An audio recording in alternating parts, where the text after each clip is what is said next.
le syndicat, c'est aussi beaucoup de camaraderie, c'est beaucoup d'échanges techniques, c'est beaucoup de dégustation, puisque c'est quand même l'essence même de notre métier.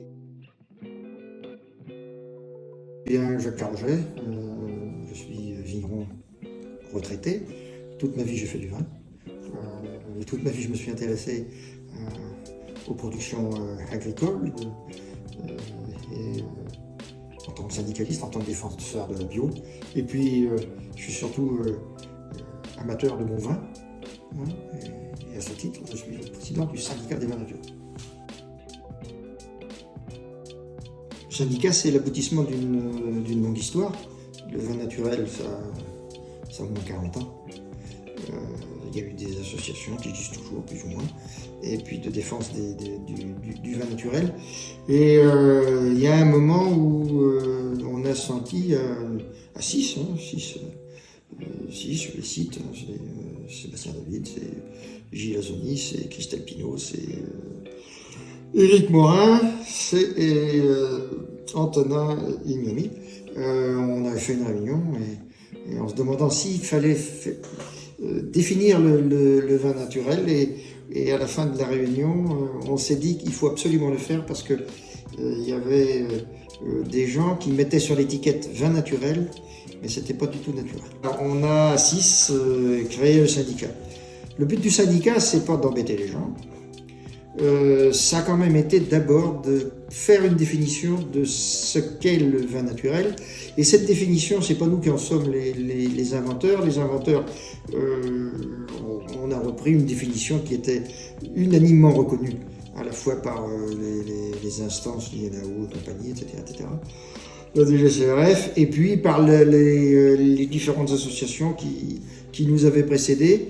Mais ce qu'on a fait, c'est qu'on l'a écrite. Et puis, ça a servi de base à la création de notre syndicat. On a fait un syndicat parce qu'on estime important que tous ceux qui font du vin naturel puissent participer. C'est-à-dire, on n'est pas coopté dans le syndicat. Il suffit de faire du vin naturel pour pouvoir y être adhérent. Un des buts du syndicat aussi, qui est sans doute moins évident, c'est de défendre les vignerons pour qu'ils aient capacité de continuer à produire des vins sans intrants et sans technique par trop invasive. Il y a toujours des gens qui veulent qu'on rajoute absolument des trucs dans la production agricole, dans l'alimentation, etc., etc. Et nous, on se dit, non, avec les processus naturels, avec l'intelligence humaine, on va être capable de faire des vins, puisque c'est ce dont il s'agit, de faire des vins qui sont à la fois techniquement solides et surtout qui amènent du plaisir et qui sont une richesse de vivant pour le corps humain. Voilà, je crois que c'est les deux facettes du syndicat. Le vin méthode nature, c'est une charte sur laquelle il y a un certain nombre de points, 15, qu'il faut s'engager à respecter. Il y a 2 points qui sont des points sociétaux, c'est-à-dire il faut être plutôt responsable éthiquement, il faut être aussi plutôt responsable par rapport au climat, par rapport à la biodiversité. Et puis autrement, c'est vraiment ce qu'est le vin nature. Le vin nature, par essence, c'est vendangé à la main. Le vin nature, par essence, c'est bio ou nature et progrès. Ce qui est bio, c'est l'équivalent. Le vin nature, il n'y a pas d'intrants. Le vin nature, c'est pas de technique invasive. Je vais parler par là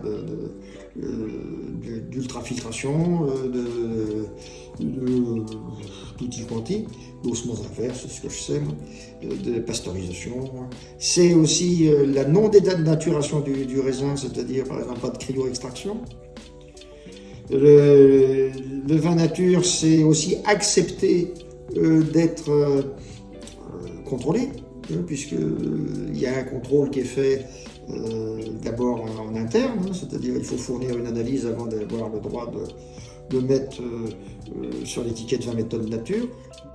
Ce qui est bien aussi, c'est de participer à la vie du syndicat. Voilà, normalement, il on n'a pas forcément mis ça dans la charte, mais je pense que c'est important puisque le syndicat, il vit par ses militants, il vit par ceux qui sont par les syndiqués.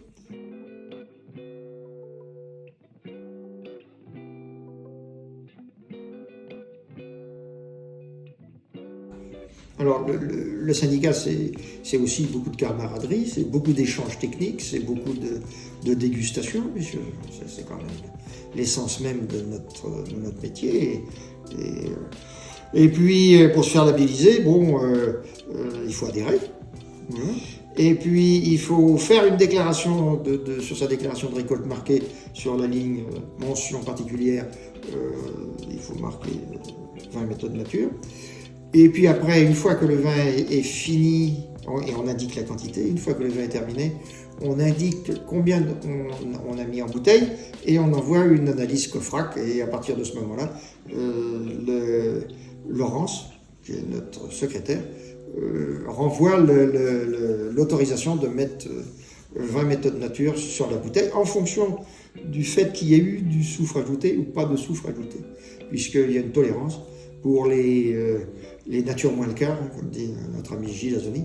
Il y a une tolérance d'être à jusqu'à 30 mg.